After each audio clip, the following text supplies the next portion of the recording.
Je pense qu'il y a des fortes attentes de toutes les populations, un peu partout dans toutes les régions, là où on passe. Je peux dire que les besoins sont les mêmes un peu partout. Nous avons pratiquement la même situation dans toutes les régions où on passe. Et donc c'est pour dire que nous sommes conscients de la situation, nous connaissons le mal, comme l'a dit quelqu'un, nous connaissons la maladie, et tout ce que nous faisons aujourd'hui, c'est pour soigner le mal. Il y a beaucoup de choses à faire, et je l'ai toujours dit, en un claquement de doigts, je ne peux pas tout résoudre. Ce n'est pas possible. Mais nous faisons les efforts que nous pouvons.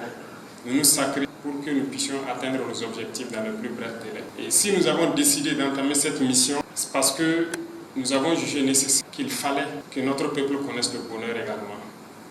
On ne cesse de le dire, nous sommes nés dans des conditions peut-être pas faciles.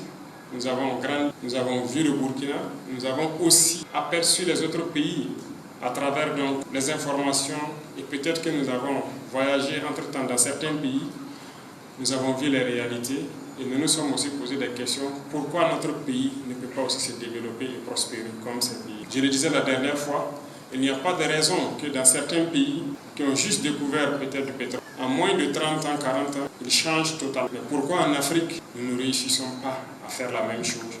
Pendant que sous nos sols se trouve et le pétrole et d'autres types de minéraux. Prenez l'exemple de Dubaï qui est à côté. 30 ans en arrière, il y avait juste un ou deux immeubles dans la ville. Aujourd'hui, je suis sûr que beaucoup de gens ici du secteur privé se plaisent à prendre leur avion, aller à Dubaï pour aller faire des affaires. Il ne manque pas de faire de petites vidéos pour montrer la beauté de la ville. Les immeubles ont poussé partout et trucs.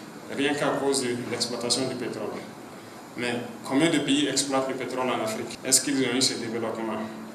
Donc il y a une question à se poser. Ici au Burkina, on exploite l'or et beaucoup d'autres minéraux, même si on n'a pas encore découvert le pétrole. Mais qu'est-ce qu'on en fait? Donc je suis venu aussi pour qu'on se pose des questions. Il est vrai aujourd'hui, pas seulement en Burkina, mais en Afrique, qu'on se pose des questions, et les bonnes questions. Dans un premier temps, je vais peut-être éplucher les différentes questions qui ont été posées ici. Et les questions qui pourraient rentrer dans l'ordre du jour, je vais les répondre plus tard.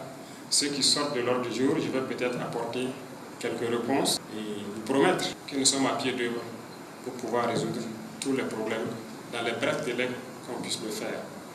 Déjà, il y a un bon nombre de questions qui sont adressées directement à vous les ministres et je suppose que vous avez notamment le ministre de l'Action humanitaire concernant donc le centre des personnes handicapées, le centre des personnes âgées et tout ça.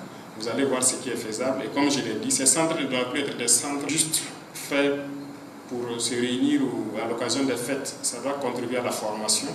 Donc vous voyez dans l'urgence qu'est-ce qui peut être fait pour qu'on puisse les réhabiliter et qu'ils puissent... Et pour la carte d'invalidité, je pense qu'il y a lieu de... Vous allez voir qu'est-ce qu'il faut organiser avec les différents services pour que les gens puissent reconnaître la carte d'invalidité. Parce qu'il ne sert à rien de les émettre et que les gens, arrivés dans des services, ils ont des difficultés avec.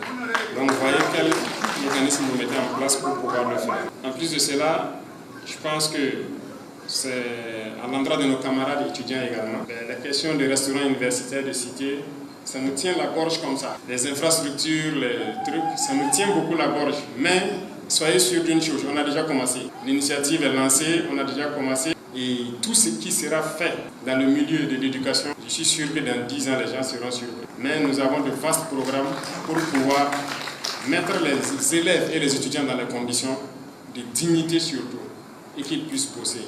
C'est vous l'avenir du pays. Voilà, c'est vous l'avenir. Nous, on a fini les études. Nous, on ne repartira plus étudier. Mais on veut faire en sorte que, je disais au ministre, si on doit construire et on met dans les conditions, que ça nous donne l'envie nous-mêmes de repartir étudier encore. Donc, ça va venir. C'est vrai qu'il y a eu beaucoup de centres universitaires qui ont été construits avant nous, mais il n'y avait pas d'infrastructure. Donc, aujourd'hui, on a commencé avec les amphithéâtres un peu. Les restaurants vont venir, les cités vont venir, mais en un claquement de doigts, je ne peux pas résoudre tout ça aujourd'hui. C'est vrai que les politiciens ont passé